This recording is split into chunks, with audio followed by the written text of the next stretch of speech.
Yeah, greetings, my fellow freedom love summons. Here's is LL3's newest podcast. My name is Craig, transmitting from the beautiful swampy mangroves of South Florida.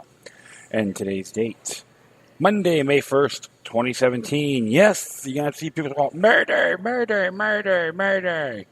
Yeah, well, the hidden hand and there's cohorts actually create that.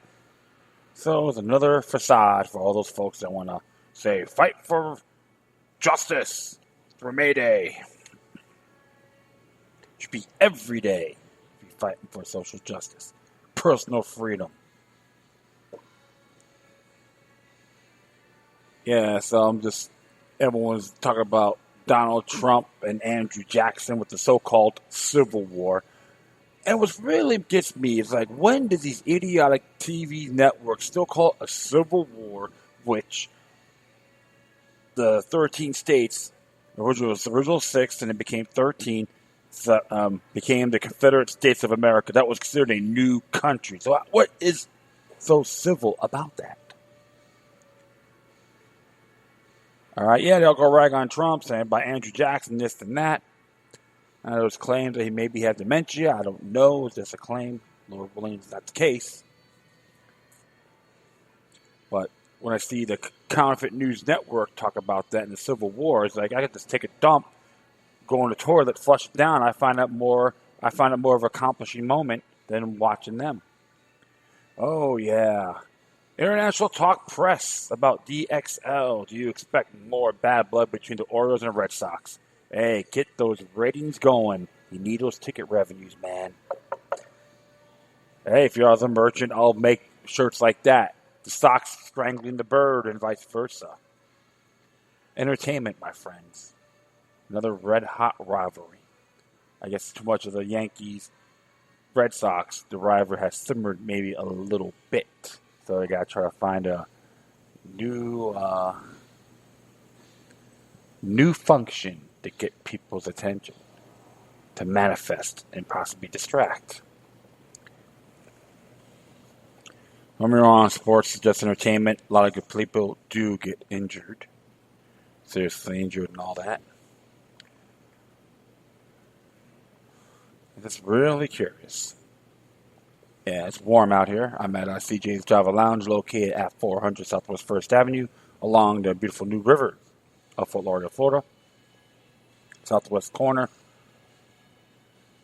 from the Andrews Avenue Bridge. It's at the Yacht Club, like a little glammy, luxurious facility. Pretty quiet.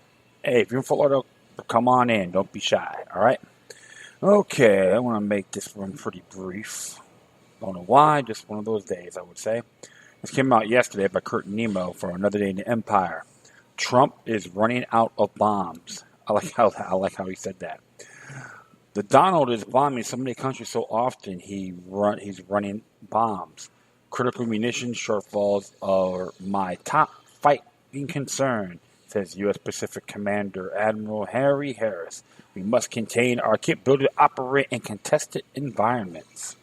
Priorities include long-range and set-off strike weapons and anti-ship weapons, advanced to air munitions, theater ballistic cruise missile defense, torpedoes, Navy mines, and a cluster munitions replacement. This is nothing new. Obama ran out of bombs too. In December 2015, CNN reported as the U.S. ramps up its campaign against Islamist terror group in Iraq and Syria. The Air Force is now expending munitions faster than we can replenish them. Air Force Chief of Staff General Mark Welsh said in the statement, B-1s have dropped bombs in record numbers. F-15Es are in the fight because they are able to employ a wide range of weapons and do so with great flexibility. We need the funding to ensure we're prepared for the long fight, Welsh said in the statement. This is a critical need. Lick those chops and climax over the brutality of imperialism. The bombing campaign has left the U.S. Air Force with what an Air Force official described as munitions depot stocks below our desired objective. That same month, Reuters reported Lockheed has added a third shift at its plant, which employed 325 workers as of February, and is now at maximum capacity, said one executive familiar with the issue. The company announced in April that it will add 240 workers by 2020 and expand the facility, which also produced a 2,000-pound air-to-surface stealthy missile. Frank Kendall, the Pentagon's chief arms buyer, told Reuters this week there has particularly strong demand for the Hellfire missiles at $60,000 to $100,000 apiece. Others put the price per unit at $110,000. They are inexpensive compared to many missiles can be launched from everything from aircraft and helicopters and ships to destroy armored vehicles or punch into buildings. Another failed missile test by Kim and the Hermit Kingdom has prompted Trump to mobilize a fleet of Gray Eagle drones in South Korea. Each Gray Eagle drones cost $31.2 million. Deployment means a whole lot of Hellfire missiles will be needed. And there's a thing on The Guardian as well if you want to check it out. Good news for Lockheed Martin, Northrop Grumman, and Boeing. Not so good for civilians in Iraq, Syria, Yemen, Libya, and Afghanistan.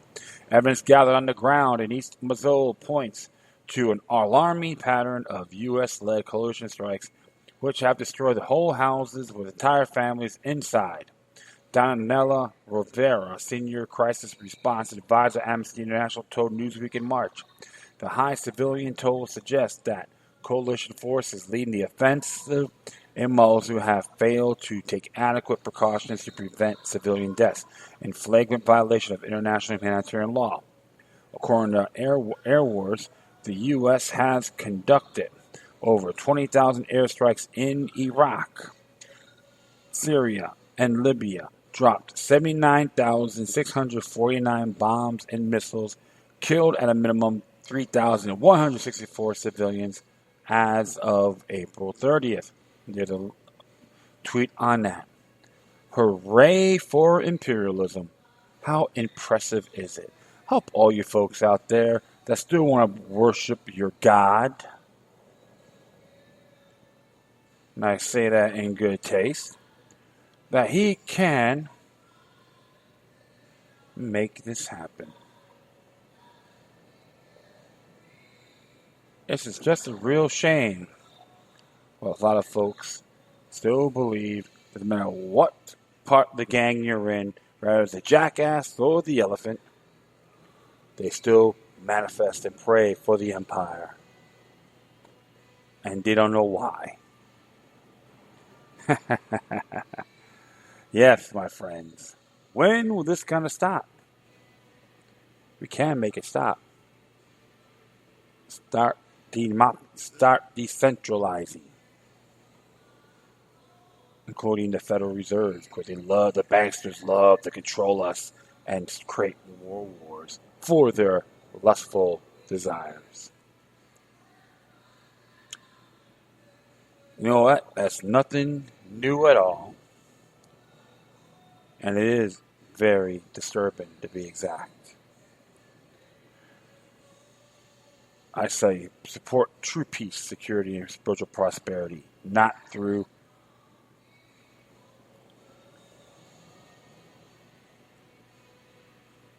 sorry, I got a little airspace there. This bellicose manifestation. All right. Next one here came from the Washington Times. Came out today. And who wrote this? Doug Ernest. And this one's entitled, Saudi Oil Giant takes full command of the largest U.S. oil refinery, hopes for $2 trillion IPO. America's largest oil refinery and the 600,000 barrels processed per day in Texas is now officially owned by Saudi Aramco. Royal Dutch Shell released a statement Monday on the completion of a deal between the two oil giants, which has been in progress for the last year. The company known as Motiva Enterprise LLC relinquished its 50% ownership of the Port Arthur refinery.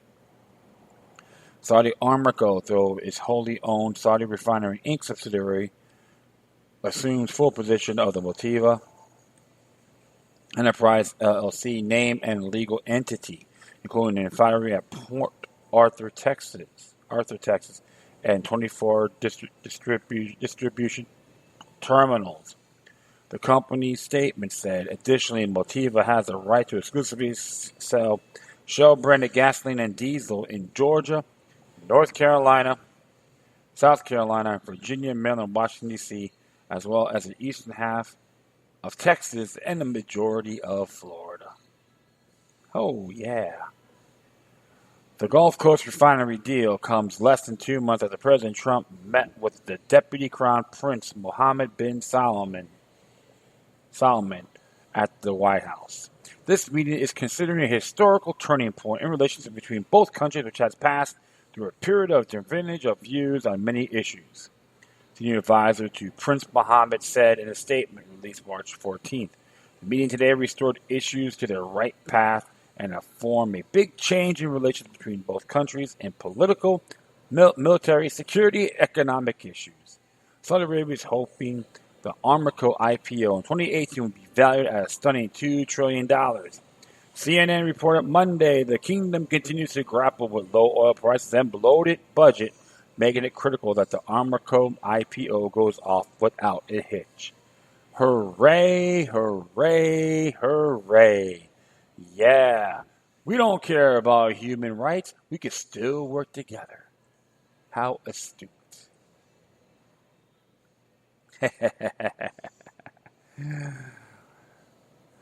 Yep, so more control on your lives. This is why I support industrialized marijuana. And guys like him will go crazy. Yep, the same old song and dance, my friends. So what that means? More oil for the fuel, for the fighter planes and all that to fight those weak countries in the Middle East that criticize Wahabism that's in Saudi Arabia. Whoopee. Shyster from this link here. So this came out yesterday by Victor Mikin from the New Eastern Outlook. What waits the Middle East in the near future? Of late, it has become obvious that the Arab Caliphate, which was proclaimed some time ago on the territories of Syria and Iraq, will soon cease to exist. Any day now, and the Iraqi city of Mosul will be taking over. The terrorists have already begun escaping from it to Syria rather unhindered. For some reason, instead of acting to prevent this, the international coalition headed by the United States is actually encouraging it. According to Western media, 1,500 combatants are currently confronting the armoranda of the Iraqi troops and the Arab coalition led by the U.S. It is to some extent clear that the new Washington administration wishes to report of its signal outstanding victory, and the fact that the terrorists armed with advanced weaponry, including U.S.-made equipment, by the way, are heading to Syria, does not at all worry the Pentagon generals. In actuality, it's more like cheers them up. The combatants in Syria will fight with the troops of Bashar Assad, over whose resignation the U.S. authorities already seem to salivate. Troops of Bashar Assad, with the active and highly professional support of the Russian aerospace forces, are defeating terrorists, gangsters, and other criminals who are on Syrian territory illegally on a daily basis. Each day, the official authorities in Damascus report new victories. Terrorists are feeling very uncomfortable in Syria, and the only huge financial and military support of the conservative Arab regimes of the Persian Gulf is forcing them to die for the sake of defying goals. The other day, there were reports on the transfer of the capital of the Islamic State Caliphate from the city of Raqqa to the city of Deir ez-Zor. Nevertheless, it is apparent that terrorists will also not be able to see for long, and since the Syrians have long made their choice in favor of freedom and independence of Syria, No false lamentations of the Arab and American gentlemen will help them. After the destruction of the Islamic State, Caliphate, and the complete liberation of the territories of Syria and Iraq from the terrorists, the question of the future of the Middle East and possibly of its new configuration will naturally arise. It should not be forgotten that Great Britain and France artificially created the Arab states in this region after the defeat of the Ottoman Empire in the First World War.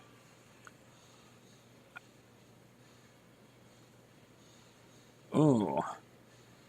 Analyzing is the current state of affairs. We return to the state when the Ottoman Empire, which had dominated this region for more than 400 years, was defeated, and when France and Britain shred the map of the Middle East at their whim for the sake of their interests. The question about the future of the region and its people arises again. As is known, Iraqi Kurdistan lives in its own life and has been long dreaming of proclaiming its independence, which depends only on the will of the great powers. It is quite natural that, after the upheavals, the Syrian part of Kurdistan will require at least border autonomy in the future Syria.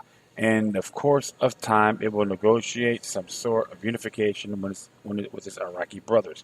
At the same time, it should not forget that Turkey lays claim to a number of Syrian territories in the north of the country. If we are to take into consideration to active intervention of Turkish troops in Syrian affairs, then perhaps it's due to the fact that Ankara will want to stay there even after the end of hostilities. As the facts show, Recep Erdogan, whose dreams of restoration of the former power of the Ottoman Empire, will not want to withdraw troops out there for no special reason. In addition, the American military units are located there in violation of all international laws and without permission of Damascus. This involves the transfer of several hundred soldiers of the U.S. Marine Corps reinforced with heavy artillery. I don't want to be pessimistic, but the U.S. and Turkey, together with the terrorists of the Islamic State Caliphate, are doing everything possible to tear Syria to pieces. It is not surprising that the Syrian people, well aware of these neo-colonist plans, have rallied around their legal elected president and made a solution to rebuff to all enemies' advances. The same complicated situation is observed in Iraq, where the opposite interests of the U.S., Turkey, and Iran all collided. In addition, the Iraqi Kurdistan will withdraw from Iraq, and any day now has already been existing independently since 1991, taking into considerations the fact that it is a huge oil deposits, which have been actively developed since the 1930s, bringing significant profits to their owner. To the Kurds, sorry about that, don't need the guidance of Baghdad. Strong separatist trends are observed in the country, south of the country, where the huge oil deposits are located. Moreover, the flourished Basra port, one of the largest ports in the Persian Gulf, is focused on exporting the black gold. However, it is also a transport gateway for many goods from India and Southeast Asia to Europe and back. In other words, the north and south of Iraq are doing perfectly well without Baghdad and may live comfortably in the future. Thus, upcoming defeat of the Islamic State Caliphate poses rather complicated issues before the politicians and diplomatic officials. Will Syria and Iran exist in their former borders, or will new state entities be created?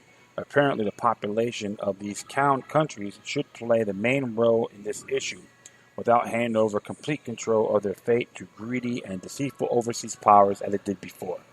Yes, I have to respect that dearly, because they're tired too, man. They're tired of these wars and all this good stuff. And it's very disheartening to see that. And sometimes it does drive people nuts. And it's like the same old song and dance. But the people in that region are going to make that decision what they really want. And that's it. I'm tired of seeing a lot of folks out there being treaded on and all that. Being told what to do by some higher ups. They claim they're powerful than everybody else. The folks around the world, including the United States, are tired of this imperialistic propaganda. It's completely unacceptable.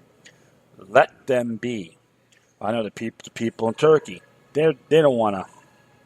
Many of them don't want to see their troops, their brothers and sisters, trying to control the north part of Syria. So it's more like more of a typical cloak and dagger extravaganza. Everyone in that region in Syria too need to make a decision what they really want, and hopefully it will be the right one for their interest and the rest of the Middle East. That's pretty short, so I'd like to thank everyone for listening. Plus, feel free to download and share us throughout your social media networks. If you have any questions, comments, or you're going to send me something that's interesting I may want to check out, whatever you do, please address your correspondences with decorum. You can hit me on Facebook, Twitter, Google+, Spreaker, iHeartRadio, Tumblr, YouTube, Freedoms Network, Scene.life, Minds.com, or you can hit me at Patreon.com, which is /LokiLuck3. Donations are cool. You can do it, great. If not, just spread the word. Furthermore, you can email me at LokiLuck3, which is LokiLuck3 altogether at gmail.com. Or if you're crypto fans, LokiLuck03. That's number 03 is altogether at protonmail.com. Yes, it is a short one, but that's okay. Once again, thank you for your time. I know I'm a little tired. Please forgive me.